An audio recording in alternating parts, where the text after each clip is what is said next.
Neste mês Deus colocou no nosso coração o desejo de falar sobre os pilares de uma igreja forte. E o primeiro pilar que nós queremos falar é a comunhão autêntica. Para isso eu quero convidá-las a abrirem suas Bíblias em Efésios, a Epístola de Paulo aos Efésios, capítulo 4. Efésios, capítulo 4, nós leremos os versículos de 1 a 6.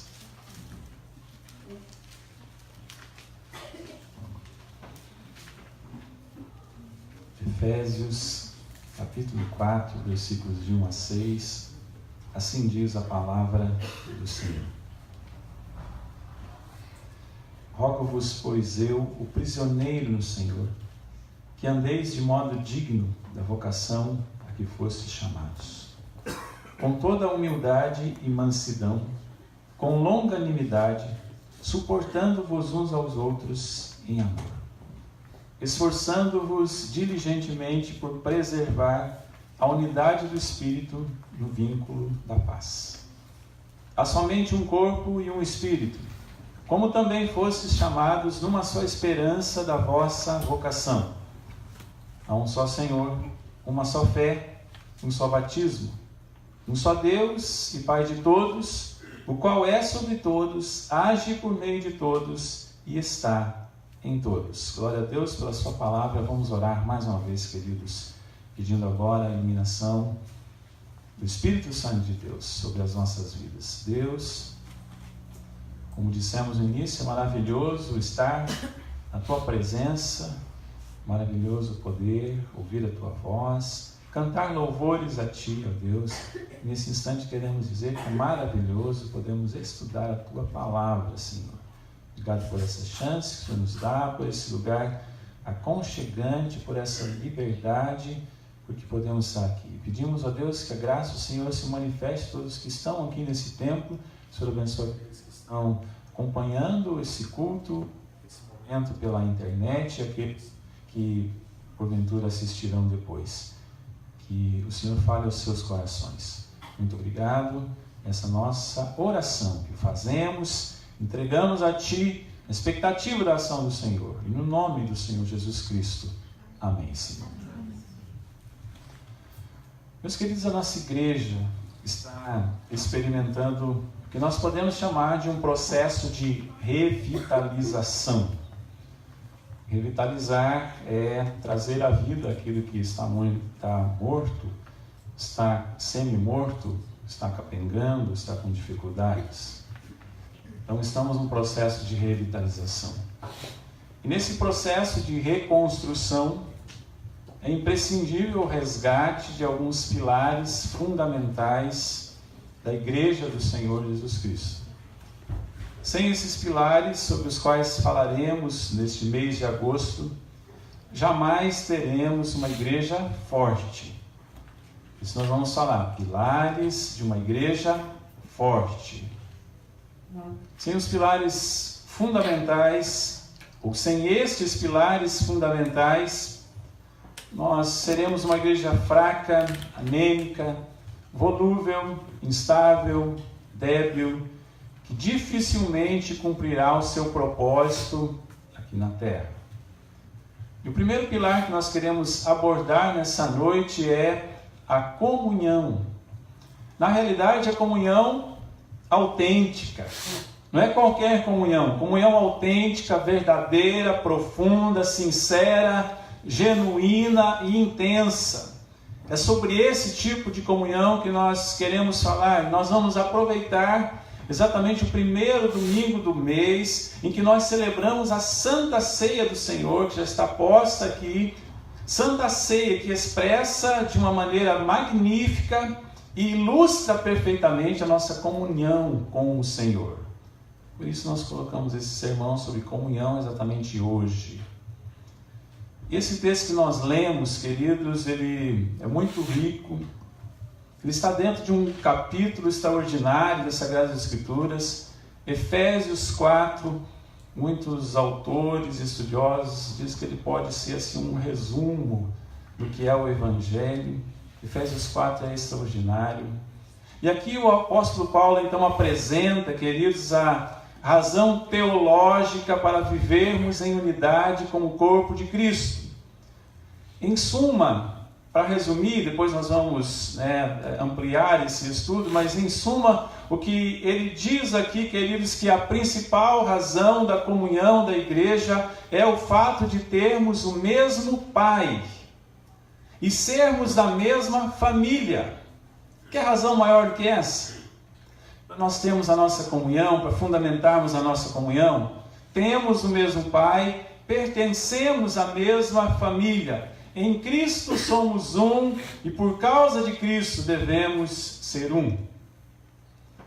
É isso que Jesus falou por ocasião, por exemplo, da sua oração sacerdotal, muito conhecida, narrada lá em João, capítulo 17, no Evangelho de João. Eu vou ler 2 versículos que estão lá nessa oração sacerdotal de Jesus. Ouça com atenção. A fim de que todos sejam um. É Jesus orando, Jesus pedindo isso ao Pai. A fim de que todos sejam um. E como és tu, ó Pai, em mim e eu em ti, também sejam eles, ou seja, os discípulos em nós, para que o mundo creia que tu me enviaste. Eu lhes tenho transmitido a glória que me tens dado, para que sejam um, como nós o somos. É Jesus, a segunda pessoa da Trindade, fazendo uma oração e dizendo para que eles sejam um como nós o somos, uma unidade da mesma forma, mesmos padrões que a unidade da própria Trindade. É isso que Jesus está dizendo em João 17, 21 e 22. Mas o que significa comunhão? A palavra comunhão, queridos, vem do grego. Como que é a palavra comunhão no grego? Alguém sabe? Alguém se lembra? Koinonia, né? Já é uma palavra quase do português, já, né? Estabelecida, cristalizada já na nossa mente. Comunhão vem do grego koinonia, que significa tão somente ter algo em comum. Comunhão significa fazer parte de um grupo. Comunhão significa parceria que envolve cuidado mútuo. Comunhão significa compartilhar com os outros certas coisas, como interesses, sentimentos, objetivos e experiências. Isso é comunhão. Em suma, comunhão significa, biblicamente, queridos, compartilhar a própria vida. É isso que significa comunhão. Comunhão é, sem dúvida, uma das marcas distintivas da Igreja de Jesus. Deve ser uma das marcas distintivas da Igreja de Jesus. O mundo lá fora deve olhar para a igreja e ver uma comunidade. O significa, para nós sermos uma comunidade, nós temos que ter comunhão. Comunhão, queridos, é uma maneira de nós recebermos ajuda e encorajamento. Comunhão é uma forma de nós mantermos acesa a chama espiritual, porque crente que não tem comunhão esfria e apaga espiritualmente. Certamente muitos aqui poderiam testemunhar. Isso é verdade, pastor. Já passei por isso. Já abri mão da comunhão e senti minha vida espiritual ir esfriando e apagando aos poucos. A comunhão é necessária, queridos, mas ela enfrenta alguns obstáculos terríveis no mundo de hoje. Antes ainda de nós entrarmos no cerne da nossa mensagem nessa noite, eu quero falar brevemente sobre os obstáculos que a comunhão enfrenta nos nossos dias, no mundo contemporâneo. Então nós temos alguns obstáculos. O primeiro deles que eu gostaria de destacar é o relativismo. O relativismo é uma ameaça à comunhão, sabe por quê? Porque não há mais verdades ou causas que unem as pessoas. Cada um pensa de um jeito, cada um tem a sua própria causa, cada um luta pela sua causa pessoal. E isso é uma ameaça, um obstáculo à comunhão, e muitas vezes a gente vê isso na igreja. Cada um também lutando pela sua causa, por aquilo que ela deseja que aconteça, ou que seja realizado na vida da igreja. A comunhão é necessária, mas ela enfrenta também o obstáculo de uma coisa chamada privatização. O que é esse negócio de privatização? Não estou falando aqui de privatização de empresas, se bem que a ideia pode ser parecida, mas o fato é que nos nossos dias a esfera privada da vida é enfatizada. Cada um vive do seu jeito, Cada um vive no seu mundo privado, do jeito que quer, e ninguém pode falar nada. E enquanto nós optamos por essa esfera privada da vida, viver no meu mundo, eu vou me isolando dos outros, eu vou me isolando das comunidades. Mas um outro obstáculo, queridos, que a gente tem, isso aí é bem conhecido de todos nós, até porque nós somos isso aqui, é o individualismo. O individualismo é um grande obstáculo à comunhão na igreja. O egoísmo exagerado afasta as pessoas umas das outras e por isso as pessoas começam a viver isoladas no seu mundo privado, na sua relatividade, e nós temos uma grande dificuldade de vivermos em comunidade. O problema é que isso gera solidão e torna as pessoas infelizes. Então não é assim, queridos. O mundo está cada vez mais cheio de gente, mas as pessoas estão cada vez mais isoladas umas das outras. As pessoas que viviam lá no mundo rural, em que viviam a quilômetros de distância umas das outras e não tinham WhatsApp ou Facebook ou qualquer coisa desse tipo, elas estavam mais conectadas e mais unidas de alma, de coração, do que nós que vivemos em prédios, às vezes a meio metro de distância de outras pessoas. O mundo é assim. Agora, quando nós olhamos para a palavra de Deus, queridos, que tipo de comunhão que nós já temos, isso é importante você entender isso, nós já temos, mas nós precisamos aumentar. É isso que eu gostaria de falar nessa noite. Que tipo de comunhão que o apóstolo Paulo fala aqui que nós já temos, quer queiramos, quer não, mas que nós devemos aumentar na nossa vida? Então vamos lá, queridos. Primeira coisa que eu quero dizer nessa noite, primeira lição principal, que tipo de comunhão nós já temos e devemos aumentar, é a comunhão vocacional.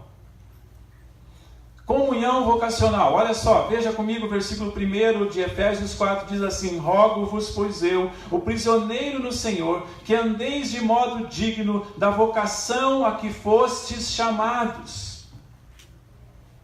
Andeis, é o verbo no plural. De modo digno do quê? Da vocação a que fostes chamados. Meus queridos, todos aqueles que professam a Jesus como Senhor e fazem parte do povo de Deus, possuem a mesma vocação. Isso não significa que elas vão desenvolver o mesmo ministério, mas que elas devem lutar na mesma causa. Você entende isso? Temos a mesma vocação, lutamos na mesma causa. Cada um tem um ministério. Um tem o ministério da palavra, outro tem o ministério da liderança, outro tem o ministério da música, outro tem o ministério do ensino, outro tem o ministério da misericórdia, outro tem o ministério da contribuição, outros têm outros tantos tipos de ministério, mas todos nós estamos lutando na mesma causa, todos nós temos a mesma vocação. Estamos unidos, estamos ligados pela mesma vocação em Cristo Jesus. E o apóstolo Paulo estava vivendo de modo tão digno, mas tão digno desta vocação, que ele estava preso. Olha só o que ele diz no versículo: rogo-vos, pois eu, o prisioneiro no Senhor, que andeis de modo digno da vocação a que fostes chamados. Então, este servo de Deus que estava preso por viver a sua vocação de maneira tão digna, agora exorta a igreja a ter a mesma atitude dele. O fato é, queridos, que estamos unidos por uma mesma vocação. Sobre isso, queridos, eu posso dizer que o chamado de Deus une as gerações. Todas as gerações estão unidas no mesmo chamado: as crianças, os jovens, os adolescentes, os adultos, a terceira idade, os idosos, as pessoas com mais de 100 anos. O chamado de Deus une as raças. Não interessa se a pessoa é branca, é negra, é amarela, o que cor ela tem. O chamado de Deus une as raças. O chamado de Deus une as nações. O chamado de Deus é o mesmo para os irmãos do Haiti que estão aqui agora no Brasil. Eles chegaram aqui ao Brasil E o chamado deles, a vocação que eles têm é exatamente igual a que nós temos em Cristo Jesus. Não há diferença, queridos. O chamado de Deus une as profissões. Não importa se você é jardineiro, se você é zelador, se você é médico, advogado, se você é engenheiro, como nós temos aqui uns milhares de engenheiros nessa igreja, né? Então, não importa. O chamado de Deus une as profissões. Você tem uma vocação. O chamado de Deus une as camadas sociais. Não importa se você é pobre, rico, se você é da classe A, B, ou C, ou D, ou H, ou seja o que for. O chamado de Deus une os contextos geográficos. Não importa se você é lá do interior de Goiás, né, como a gente tem hoje várias pessoas aqui, você é da capital Brasília, ou se você é de Florianópolis, o chamado de Deus une a todos nós. Todos devem viver a mesma vocação, queridos. Por isso eu estou falando sobre comunhão vocacional. O chamado de Deus é para que nós sejamos povo de Deus. Nós vivamos a vocação de Deus. E Deus tem um chamado especial, queridos, para nós. Aqui em Florianópolis, nessa região. E isso requer comunhão vocacional. Deus nos reuniu porque Ele tem uma vocação para todos nós. Deus nos chamou para fazermos diferença nesse mundo perdido, nesse mundo distante de Deus, neste mundo depravado, neste mundo em trevas. Então nós temos que nutrir a comunhão aqui, para nós fazermos diferença lá fora. Esse é o chamado de Deus para as nossas vidas. Então a primeira esfera da comunhão que eu gostaria de ministrar nessa noite é essa que eu acabei de dizer, a comunhão vocacional. É algo que nos une. Nós temos a mesma vocação. E por isso nós estamos em comunhão, queridos, porque Deus se agrada disso. Mas a segunda esfera, o segundo aspecto da comunhão que eu gostaria de ministrar nessa noite é a comunhão vivencial. Que tipo de comunhão nós já temos e que nós devemos aumentar? Essa é a pergunta que eu estou respondendo. Em primeiro lugar, eu disse que é a comunhão vocacional. Nós temos a comunhão vocacional. Nós precisamos aumentar a comunhão vocacional. Mas agora eu quero falar sobre a comunhão vivencial. A comunhão da vida. Vamos repetir aqui, queridos, o versículo 2, assim: com toda humildade e mansidão, com longanimidade, suportando-vos uns aos outros em amor, e o versículo 3, esforçando-vos diligentemente por preservar a unidade do Espírito no vínculo da paz. Então agora o apóstolo Paulo nos mostra que a comunhão não deve ser vista apenas no exercício da vocação, mas deve ser uma experiência cotidiana dentro do corpo de Cristo, que é a igreja. Temos uma grande vocação, é isso que o apóstolo Paulo está falando, temos uma grande vocação e isso deve nos unir.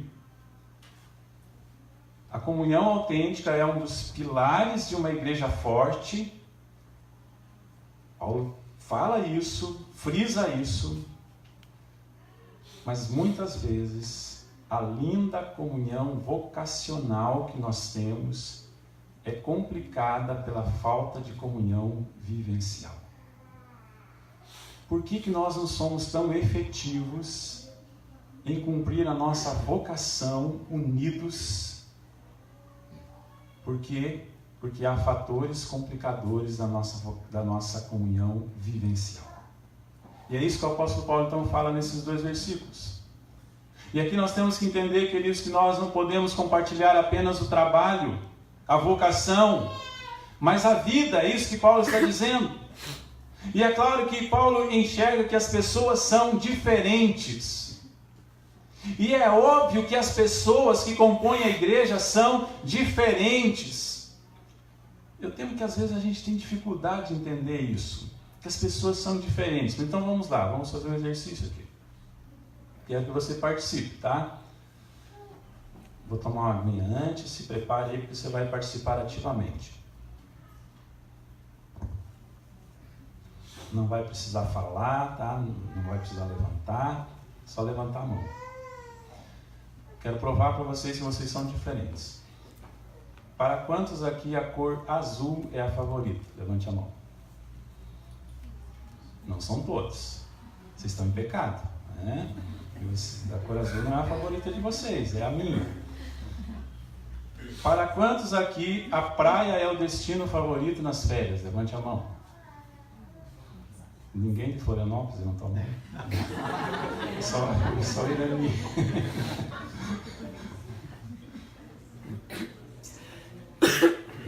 O que o pessoal daqui faz nas férias? Eu vou descobrir ainda. Fogem, né? Dos estudos. Para quantos aqui pescar é o hobby principal? 2 pessoas. O nosso irmão visitante ali para te acompanhar, presbítero Oswaldo. Para quantos aqui churrasco é o cardápio preferido? Hoje tivemos um delicioso churrasco, né, ali na casa do Rodrigo da Santa, estava muito bom. Para quantos aqui o Palmeiras é o time predileto?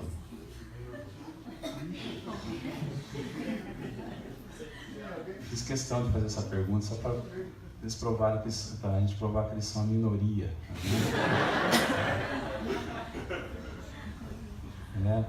Igor, você tem esse defeito também? Nem sabia.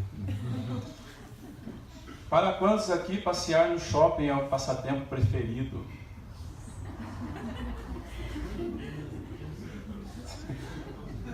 Temos 2 pessoas, não vou dizer o nome, né, para não expor. Nós vamos condená-las porque o passatempo preferido delas é ir ao shopping? É uma pergunta que nos faz pensar, queridos. Então as pessoas são diferentes, as pessoas não têm as mesmas preferências, as pessoas não têm os mesmos gostos. E é isso que Paulo fala aqui então. E por isso, por entender isso, ele ressalta 4 características da comunhão autêntica. Para falar sobre isso aqui, queridos, eu gostaria de pensar um pouquinho com vocês. Seguindo as palavras aí do texto, o que ele vai dizer? Com toda humildade. Essa é a primeira coisa que ele diz. Então, no raciocínio de Paulo é assim, olha, vocês têm uma comunhão vocacional maravilhosa, vocês estão na mesma vocação, lutando na mesma causa, inspire-se em mim, prisioneiro, que de uma maneira muito digna estou defendendo, lutando pela causa de Jesus. Mas prestem atenção, porque muito embora vocês tenham essa comunhão vocacional intensa, extraordinária, há coisas que vão complicar a vida de vocês. Por isso eu vou dar aqui algumas características de uma comunhão autêntica. A primeira delas é humildade.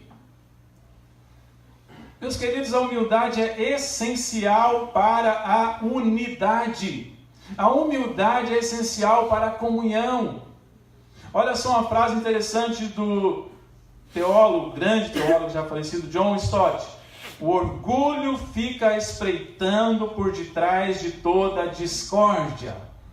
O orgulho fica espreitando por detrás de toda a discórdia. Toda discórdia, todo desentendimento, pode saber que lá está o orgulho espreitando, ele está por detrás. Vou citar também um outro autor bem conhecido nos nossos dias, o autor John Piper. Ele vai falar 3 coisas sobre a humildade. Ele diz: a humildade começa pelo sentimento de subordinação a Deus em Cristo. Entendeu isso, querido? A humildade começa pelo sentimento de subordinação. Subordinados, todos nós somos subordinados, não somos ninguém, subordinados a Cristo. A segunda coisa que ele diz, que a humildade desconsidera o direito a um tratamento melhor do que o recebido por Cristo. Você quer ser tratado melhor do que Cristo? Foi. Então ele está dizendo aqui que a humildade desconsidera o direito de receber um tratamento melhor do que Cristo.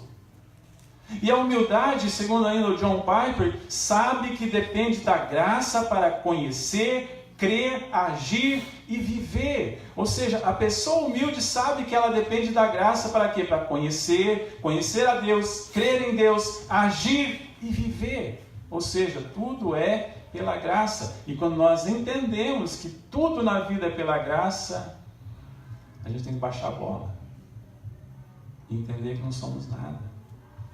A falta de humildade, queridos, é um grande ladrão da comunhão da igreja. Servir com humildade deveria ser o grande lema de todos nós. Vou repetir essa frase. Servir com humildade deveria ser o grande lema de todos nós. Para que eu presto nessa vida? Só para servir. Servir com humildade. Isso deveria ser o lema. A segunda palavra que o apóstolo Paulo traz aqui é mansidão. Características de uma comunhão verdadeira, autêntica. Para que isso ocorra, para que seja aumentado na vida da igreja, é necessário mansidão. A palavra manso aqui, queridos, usada aqui na Bíblia, é a mesma usada para um animal domesticado. Então pense lá no seu cachorro, ele é bravo ou ele é manso? Aquele cachorro, aquele cãozinho que foi domesticado, ele era bravo, virou mansinho. É essa a ideia de ser manso. E ser manso não é sinônimo de fraqueza, às vezes a gente confunde isso. Veja só essa frase que eu não peguei o autor, mas a força da pessoa mansa está no controle e não na brutalidade. A força de uma pessoa mansa está no controle. Quanto ela se controla e não na sua brutalidade.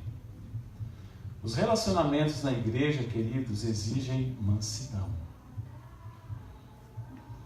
Eu pergunto, você é uma pessoa mansa?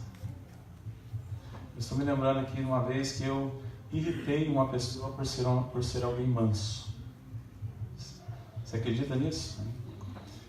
Eu me lembro que eu estava lá assim, antes de começar a escola dominical na igreja, aí chegou tinha algumas pessoas ali ao meu redor, chegou uma pessoa muito brava, aliás, muito necessitada, estava assim, estava pilhada, falando das suas necessidades, que precisava viajar, precisava fazer não sei o que, e expôs a sua situação ali para mim, e eu só ouvindo assim, né, com o meu jeito.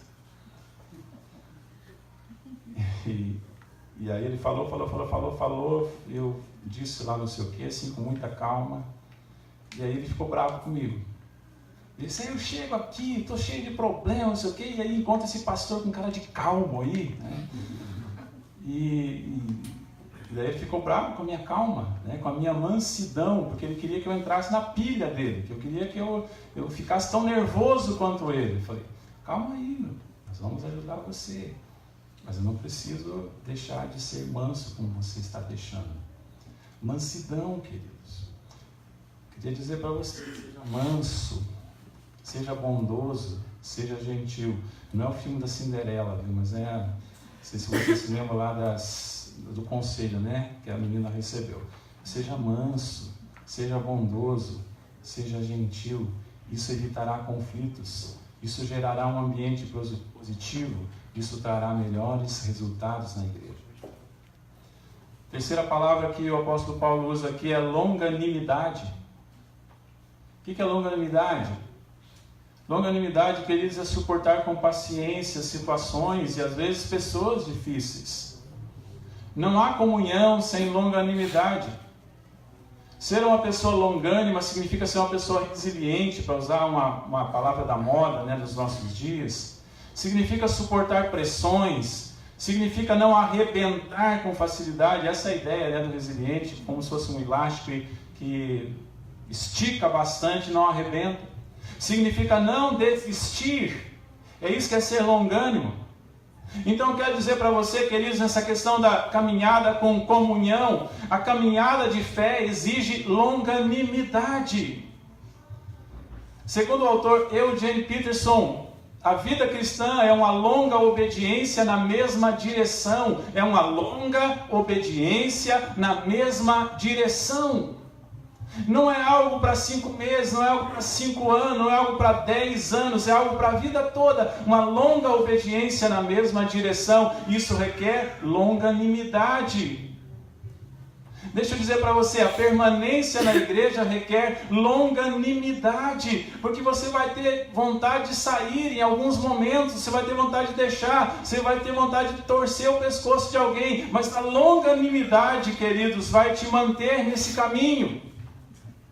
O ministério pastoral de tempo integral exige longanimidade, mas qualquer ministério da igreja, seja ele o ministério de mulheres, ministério de crianças, seja ele o ministério de música, que for, queridos, exige longanimidade, porque senão você vai desistir, você vai desanimar, vai ficar pelo caminho.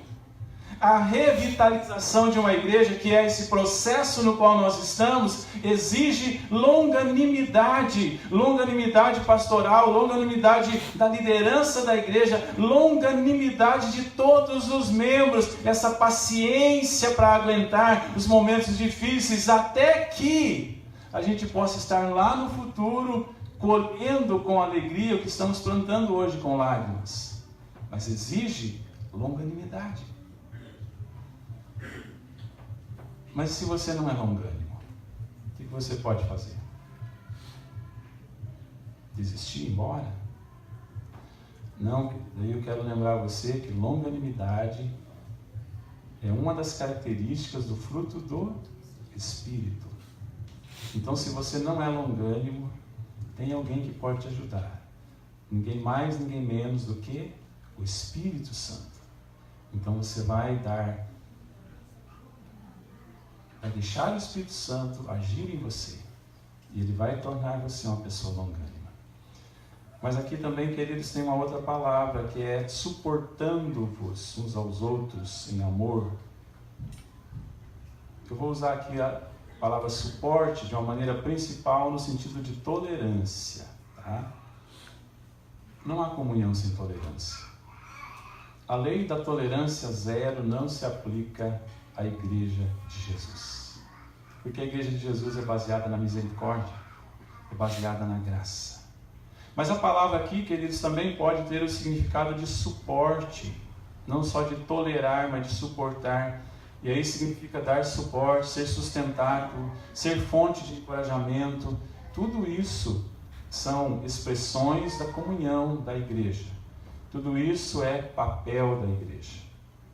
E tudo isso deve ser feito em amor, que é o antídoto principal da vida comunitária. Paulo diz aqui, suportando-vos uns aos outros em amor. Mas em último lugar, queridos, que tipo de comunhão nós temos e nós devemos aumentar? Comunhão vocacional, comunhão vivencial, mas eu quero dizer que também é comunhão espiritual. Paulo finalmente mostra aqui que há uma razão fundamental, espiritual e teológica para a nossa comunhão, que é a unidade do próprio Deus. Nós devemos ter comunhão não é por causa de nós, é por causa do Deus que nos une. Como eu já disse, nós somos diferentes. E se a gente fosse fazer por causa de nós, não haveria comunhão, queridos. Mas a comunhão, então, é algo mais profundo que os gostos iguais, preferências parecidas, posições sociais semelhantes. Essa comunhão tem a ver com Deus. É comunhão com a Trindade Santa, Pai, Filho e Espírito Santo. E eu quero mostrar para vocês como que o apóstolo Paulo nos traz isso, como que ele explica isso para nós aqui. Afinal de contas, por que temos comunhão? Afinal de contas, por que estamos juntos neste barco? Eu vou dizer para vocês. A razão teológica, a razão principal, a razão fundamental, essencial disso, a razão que tem a sua raiz em Deus, é porque nós pertencemos ao mesmo corpo. É isso que o apóstolo Paulo diz. Há somente um corpo, o apóstolo Paulo fala. Não tem vários corpos, é um só, o corpo de Cristo. E todos nós pertencemos a este corpo. Mas ele vai dizer mais, porque há um só Espírito, o Espírito Santo de Deus, e isso nos une. Nós temos um só Espírito que está dentro, que vive em nós, porque há uma só esperança. Nós temos uma só esperança, a esperança nos une, a esperança de estarmos um dia juntos no céu, e isso então deve nos manter em comunhão. Mas ele diz mais, porque há um só Senhor. Nós temos o mesmo comandante, estamos debaixo do mesmo governo, isso então é um fator de unidade. Mas ele diz mais, porque há uma só fé. Todos cremos no mesmo Deus, nutrimos fé no mesmo Deus. Mas ele diz mais, ele diz porque há um só batismo. Todos nós somos batizados em nome do Pai, do Filho e do Espírito Santo. No mesmo batismo, e porque há um só Deus, ele diz. A razão final que ele dá, porque há um só Deus, por isso vocês devem ser unidos, por isso vocês devem estar em comunhão, porque há um só Deus, que é Pai de todos, age em todos e por meio de todos, e faz de nós uma grande família espiritual. Eis a razão teológica e principal da nossa comunhão. Se nós entendermos isso, queridos, esses versículos, há um só corpo, um só Espírito, uma só vocação, um só Senhor, uma só fé, um só batismo, um só Deus e Pai de todos, o qual é por meio de todos, sobre todos, aliás, age por meio de todos e está em todos. Não tem como a gente viver desunido, não tem como a gente não ter comunhão. Se a gente é filho de Deus, nós temos o mesmo Pai, e somos todos da mesma família. Quero terminar, queridos, dizendo: se nós queremos fazer da Igreja Presbiteriana na Trindade, e aqui eu falo aos membros, aqui eu falo aos nossos irmãos que não são membros no papel, mas são membros do coração, e são membros que têm nos ajudado muito aqui. Eu falo aos nossos visitantes que porventura queiram estar conosco. Se nós queremos fazer da Igreja Presbiteriana na Trindade uma igreja forte, nós precisamos trabalhar seriamente para a obtenção de uma comunhão autêntica, para aumentar essa comunhão autêntica. Só assim a igreja será revitalizada. Há razões bíblicas, há razões teológicas suficientes para isso, expostas nessa noite. O que nos falta? Para nós termos uma comunhão mais autêntica, mais verdadeira e mais intensa. Olhar no olho, bater aquele papo, pedir perdão, liberar perdão, tomar um café, comer uma pizza. Às vezes a pizza tem um poder muito poderoso, viu, gente? Convida alguém com uma pizza e você vai ver que a comunhão vai sair de 3 e vai para 10. Ainda mais se você pagar. Aí a comunhão assim vai bater todos os recordes e níveis. Então, quando a igreja expressar comunhão verdadeira e começar a se mover em conjunto, na mesma direção, no mesmo sentimento, no mesmo espírito, teremos começado a colocar os pilares certos para a construção de uma igreja forte. É isso que nós temos como propósito ministrar nesse mês. Na semana que vem a gente vai falar sobre vitalidade espiritual, que também é algo que é muito importante e necessário para esse processo de revitalização. Que Deus abençoe nessa caminhada, nessa jornada.